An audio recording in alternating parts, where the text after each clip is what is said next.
Perkenalkan, nama saya Nurianti, NIM 218611066, kelas B5.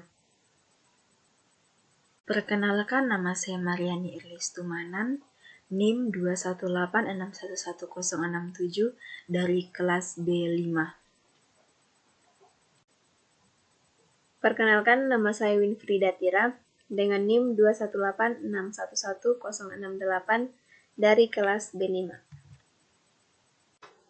Kami dari kelompok 2 akan mempresentasikan rangkuman dari laporan mikroprosesor yang telah kami rangkum dalam bentuk PowerPoint. Yang pertama yaitu pengenalan perangkat keras atau hardware pada sistem unit komputer. Perangkat keras utama yaitu prosesor, memori, hard disk, mainboard, dan VGA. Kemudian perangkat keras pendukung yaitu yang pertama optical drive yang mencakup CD-ROM, DVD-ROM, CD-RW, dan DVD-RW. Kemudian floppy drive berfungsi untuk membaca data pada disket. Kemudian LAN card yang berfungsi sebagai port koneksi ke jaringan lokal. Sound card berfungsi sebagai atau untuk memproses suara. Kemudian power supply, sumber daya listrik bagi seluruh komponen dan perangkat keras komputer. Kemudian ada mikroprosesor, mikrokomputer, dan mikrokontroler. Yang pertama yaitu mikroprosesor. Mikroprosesor adalah suatu chip atau IC integrated circuits yang di dalamnya terkandung rangkaian ALU, Arithmetic Logic Unit, kemudian untuk menyediakan fungsi pengolahan CU atau Control Unit, kemudian mengontrol fungsi prosesor register unit, menyimpan data sementara dalam mikroprosesor. Bagian B yaitu mikrokomputer. Mikrokomputer merupakan sebuah sistem yang berbasis mikroprosesor, I/O, dan peripheral interface merupakan bagian atau unit dari sistem mikrokomputer yang berfungsi sebagai perantara sistem mikrokomputer dengan dunia luar atau peripheral. Peripheral merupakan peralatan di luar sistem mikrokomputer yang dapat berhubungan dengan sistem mikrokomputer seperti monitor, printer atau output, kemudian keyboard, dan mouse atau input. Ini adalah gambar dari sistem mikrokomputer, kemudian gambar dari sistem koneksi mikrokomputer, dan ini adalah juga gambar dari sistem mikrokomputer. Selanjutnya, mikrokontroler merupakan sebuah chip yang terdiri atas mikroprosesor, RAM, ROM, dan piranti input-output, sehingga biasanya disebut single chip mikrokomputer.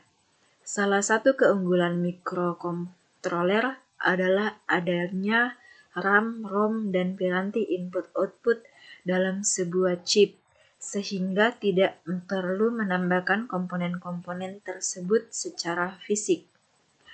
Kemudian, ini adalah gambar dari mikrokontroler. Kemudian ini adalah gambar dari blok mikrokontroler Atmega 328 Arduino Uno. Kita masuk ke dalam konversi bilangan. Konversi bilangan terbagi atas 3. Yang pertama, konversi dari sistem bilangan oktal. Yang kedua, konversi dari sistem bilangan heksadesimal. Dan yang ketiga, organisasi data. Kita masuk ke dalam gerbang logika. Gerbang logika adalah dasar pembentuk dalam sistem digital yang beroperasi dalam bilangan biner. Yang pertama, gerbang logika N atau perkalian dengan rumus F sama dengan A dikali B atau F sama dengan A NB.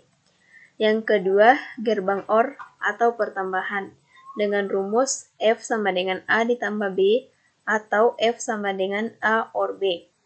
Yang ketiga, gerbang NOT atau inverter dengan rumus F sama dengan A atau F NOT A.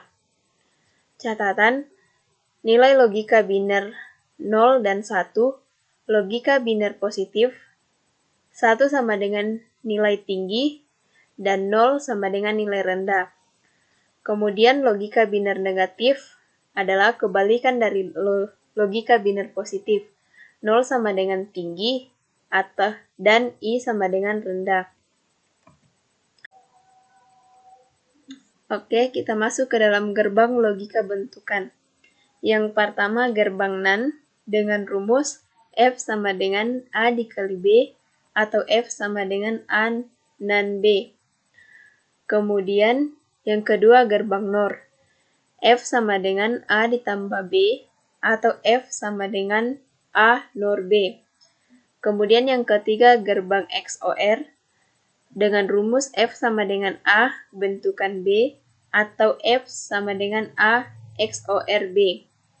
Yang keempat gerbang XNOR dengan rumus F sama dengan A bentukan B atau F sama dengan A XNOR B. Kemudian yang kelima bubble N dibentuk dengan memberikan not pada setiap masukan N. Kemudian yang keenam bubble N dibentuk dengan memberikan not pada setiap masukan OR. Menyederhanakan gerbang logika. Yang pertama, penyederhanaan secara aljabar. Yang kedua, simbol yang digunakan pada aljabar Boolean. Yang ketiga, sifat-sifat aljabar Boolean. Yang pertama, teori identitas. Yang kedua, teori komutatif. Yang ketiga, teori asosiatif. Yang keempat, teori distributif. Dan yang kelima, teori De Morgan. Kita masuk ke dalam pemrograman Arduino. Software atau program yang ditulis menggunakan Arduino disebut sketch. Untuk program yang lebih kompleks, akan ada blok lain berupa fungsi-fungsi pendukung. Yang pertama header, yang kedua stop, yang ketiga loop, dan yang keempat program sederhana Arduino. Kode program Arduino biasa disebut sketch dan dibuat menggunakan bahasa pemrograman C. Program atau sketch yang sudah selesai ditulis di Arduino IDE dapat langsung di-compile dan di-upload ke Arduino board. Secara sederhana, sketch dalam Arduino dikelompokkan menjadi 3 blok, yakni header, stop, dan loop.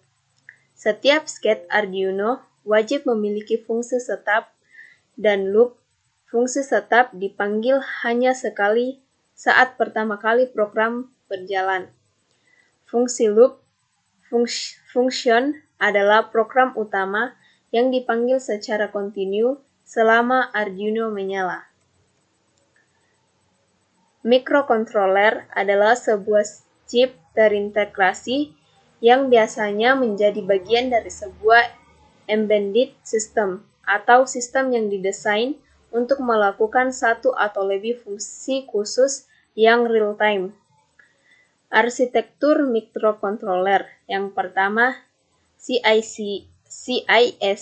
atau Complex Instruction Set Computer dan yang kedua RISC atau Redux Instruction Set Computer. Digital dan analog input-output kontrol seleksi kontrol perulangan. Terbagi atas 3 bagian. Yang pertama, digital input-output. Yang kedua, analog input-output. Dan yang ketiga, struktur kontrol if-else. Kita masuk ke dalam interface PWM di Arduino. Interface PWM di Arduino, analog input dihasilkan oleh teknik yang dikenal dengan istilah PWM atau Pulse Width Modulation. PWM memanipulasi keluaran digital sedemikian rupa sehingga menghasilkan sinyal analog. Microcontroller mengeset output digital ke high dan low, bergantian dengan porsi waktu tertentu untuk setiap nilai keluarannya. Durasi waktu untuk nilai high disebut pulse width atau panjang pulsa. Variasi nilai output analog didapatkan dari perubahan panjang pulsa yang diberikan pada satu periode waktu dan dilakukan berulang-ulang. PWM terbagi atas dua. Yang pertama, interface PWM dengan motor DC, dan yang kedua, interface PWM dengan motor servo. Demikian hasil presentasi kami. Sekian dan terima kasih.